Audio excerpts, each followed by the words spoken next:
नमस्कार, मी डॉक्टर शिवहरी वाघ, संचालक aspire education institute, Chhatrapati Sambhajinagar.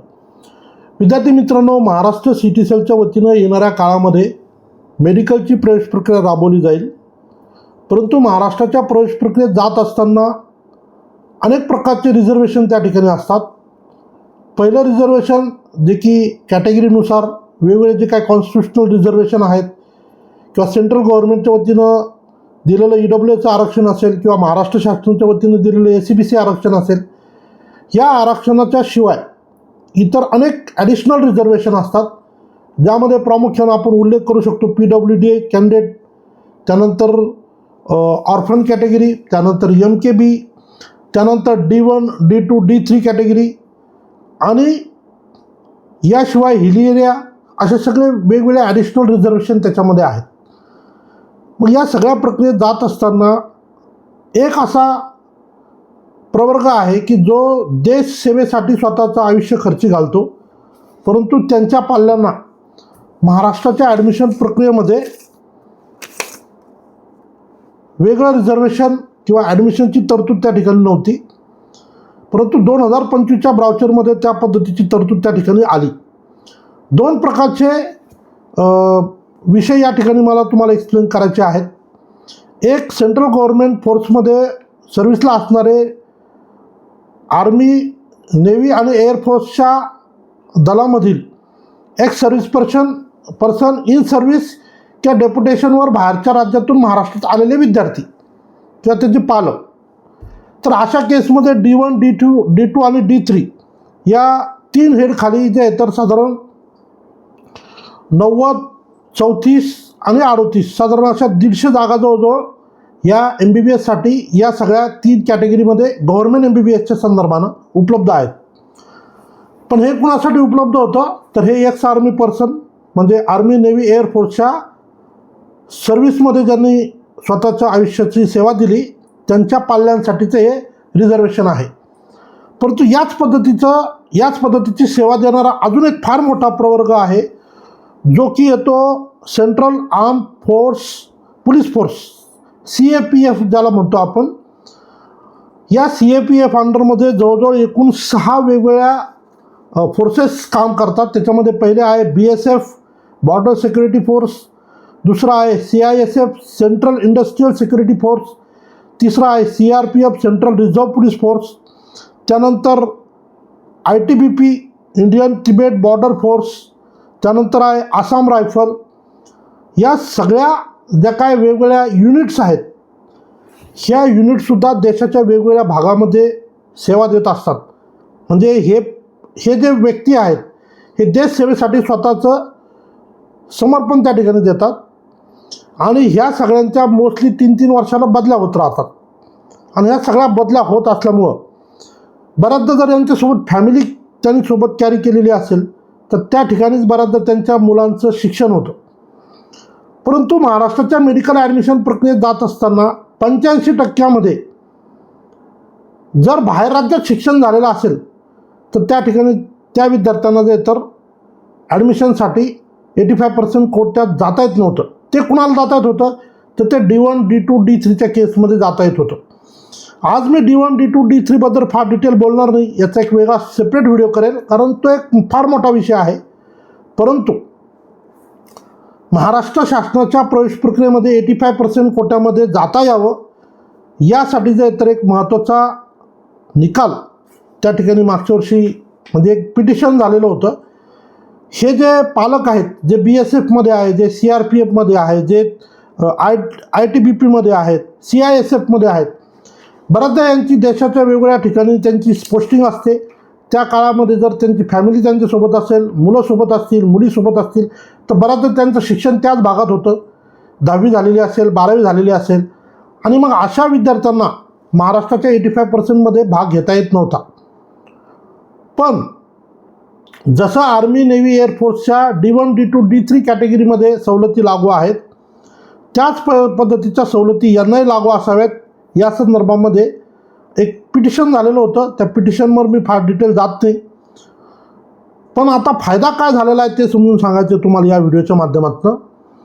Maharashtra शासनाच्या वतीनं जे ब्राउचर पब्लिश केलं जातं त्याच्यामध्ये 4.8 क्लॉज आहे आणि 4.8च्या नंतर 4.8.3 हा एक महत्त्वाचा क्लॉज आहे. ज्या क्लॉजमुळे ज्या पाल्यांचं म्हणजे हे जे सर्व्हिसमध्ये असणारे पालक आहेत यांच्या मुलांचं शिक्षण जर महाराष्ट्राबाहेर जरी झालेलं असेल तरीही त्यांना आता महाराष्ट्र राज्याच्या 85% कोट्यात भाग घेता येणार आहे.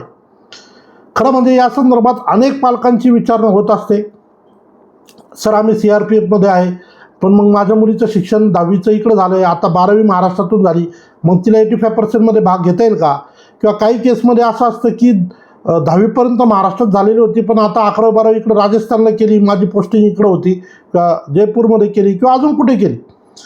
तर ह्या सगळ्याला व्यवस्थित समजून सांगण्याचा प्रयत्न या व्हिडिओच्या माध्यमातून मी करतो आहे. जे विद्यार्थी ज्यांचे पालक ह्यापैकी कुठल्याही सेवेमध्ये आहे, देश सेवेमध्ये आहे, जे की सेंट्रल होम मिनिस्ट्रीच्या अंडर हे सगळे डिपार्टमेंट येतात, म्हणजे या सगळ्या फोर्सेस येतात, तर आपलं 10वी-12वी जरी बाहेर झालेलं असेल तर आपल्याला आता ती तरतूद आहे की आपण महाराष्ट्र राज्याच्या 85% कोट्यात भाग घेऊ शकतो.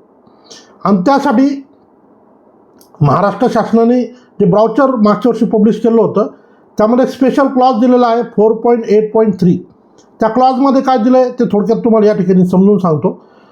The children of the officers of all India services, officers of the central government services, its undertaking and defense personnel including all types of defense services and or paramilitary forces, that is CRPF, BSF, etc., having domicile certificate of the Maharashtra and posted outside the Maharashtra shall be eligible for admission even though they might be have passed SSC and HSC or HSC or equivalent examination from the recognized institution situated outside the state of Maharashtra. थोडक्यात काय, खूप सोपं एका वाक्यात, ज्या मुलांचं 10वी-12वी बाहेर झालेलं असेल परंतु ते हे जे काय फोर्सेस आहे यापैकी त्यांचे पालक तिकडं पोस्टिंगला होते आणि त्या ठिकाणी या मुलांचं शिक्षण झालेलं असेल तरीही महाराष्ट्राच्या 85% कोट्यात ते आता भाग घेऊ शकतात. या संदर्भामध्ये खूप मोठी मागणी होती. विद्यार्थी असे या सेवेमध्ये असणारे अनेक पालक आहेत, विशेषतः बॉर्डर सिक्युरिटी फोर्समध्ये आहेत, CISFमध्ये आहेत, CRPFमध्ये आहे, सेंट्रल रिझर्व्ह पोलीस फोर्समध्ये आहेत आणि बऱ्याचदा मग यांच्या ड्युट्या वेगवेगळ्या ठिकाणी लागतात. मग याच्यामध्ये विषय असा होतो की जर ते फॅमिलीसोबत तिकडं असतील तर त्या बऱ्याचदा मुलांचं शिक्षण तिकडं झालेलं असतं आणि मार्क्स चांगले असतानासुद्धा मग त्यांना महाराष्ट्राच्या प्रक्रियेत भाग घेता येत नाही. परंतु आता या महाराष्ट्र शासनाचं जे काही ब्राउचर आहे त्यानुसार 4.8.3 हा जो क्लॉज आहे यानुसार आता अशाही विद्यार्थ्यांना ज्यांचं 10वी-12वी बाहेर झालेलं आहे किंवा केवळ 10वी बाहेर झालं, 12वी इथं झालं किंवा 12वी इथं झालेलं आहे, 10वी बाहेर झालेलं होतं, अशा मुलांना आता 85% कोट्यात भाग घेता येईल. पुढं हा जो क्लॉज दिलेला आहे याची रिक्वायरमेंट काय आहे? The candidate belonging to air force category at 4.8.3 above shall be required to produce the requisite certificate from the office at which such officer of all India services, central government services or its undertaking and defense personnel has reported for duty as a proof of the fact that he has joined the office of reputed for duty before the cut-off date. काही आवश्यकता नाही, फार डिटेलमध्ये खूप सोपं करून सांगतो.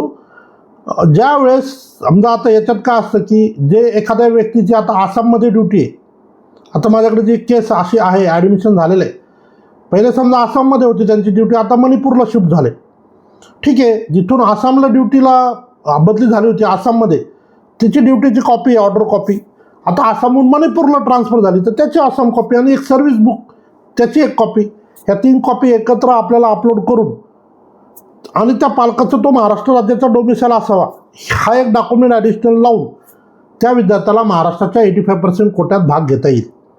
So जे पालक BSFमध्ये सेवा देत आहेत, CISFमध्ये देत आहेत, ITBPमध्ये देत आहेत, CRPFमध्ये देत आहेत किंवा इंडियन तिबेट बॉर्डर फोर्स जे आहे ITBP किंवा आसाम रायफलमध्ये सेवा देत आहेत परंतु ते महाराष्ट्र राज्याचे रहिवासी आहेत, त्यांच्यासोबत त्यांची फॅमिली असल्यामुळे मुलांचं शिक्षण जर बाहेर राज्यात झालेलं असेल आणि त्यांनी यावर्षी 2026ला नीट परीक्षा दिलेली असेल येणाऱ्या काळामध्ये त्यांना महाराष्ट्र राज्याच्या प्रवेश प्रक्रियेत भाग घ्यायचा असेल तर अशा विद्यार्थ्यांना आता 4.8.3 या क्लॉजनुसार महाराष्ट्र राज्याच्या 85% कोट्यात भाग घेता येईल.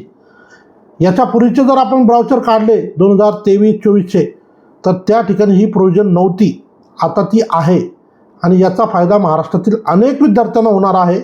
पुन्हा एक महत्त्वाचा व्हिडिओ मी तुम्हाला या ठिकाणी शेअर करतो आहे. हा व्हिडिओ आपण अशा पद्धतीनं सर्व्हिसला असलेल्या विद्यार्थ्यांच्या पालकांना आणि अशा विद्यार्थ्यांना नक्की शेअर करा. ते आपल्या देशाचं रक्षण करतायत. आपण किंवा त्यांच्यापर्यंत ही माहिती पोहोचून येणाऱ्या काळामध्ये त्यांना याचा लाभ कसा घेता येईल यासाठी आपण नक्की मदत करा. या ठिकाणी थांबतो. धन्यवाद.